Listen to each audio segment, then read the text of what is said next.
বিশাল এক উঁচু পাহাড়ের উপর উঠছে। হায়াতুল হায়ান বুঝাবার জন্য ঘটনা কত শক্তিশালী কাজ নিয়ে ওলামায়ে কেরাম জানে। উঠার পরে অনেক উঁচু পাহাড় আশ্রয় গ্রহণ করছে গর্তে। আর দেখে না বন্যার পানি আর পুরো আসবে না, আমাদের গর্ত ডুববে না, আমরা এখানে নিরাপদ থাকবো। কিছু পর আল্লাহ দেখেন আল্লাহর কৌশল কি, তোরা তো বন্যার থেকে বাঁচার জন্য বেরিয়ে উঁচু পাহাড়ের গর্তে আচ্ছা আশ্রয় গ্রহণ করছো, ঠিক আছে। দুইজনকে আল্লাহ পেশাব চাপাই দিছে, পেশাব করতে বসে, এমন পেশাব করতে বসে আর দুইজন পেশাব বন্ধ হয় না। এই পেশাব করতে করতে রাতে দিনের ভিতরেই গর্ত ভরে গেছে।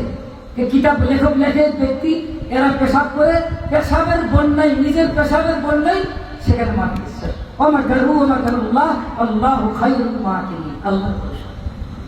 আল্লাহ তাআলা ভাঙা চূড়া বলে, আপনাদের কাছে কিছু কথা যা আমি গুনাহগারকে আলোকপাত করার তৌফিক দিলেন, আল্লাহ আমাকে সকলকে আমল করার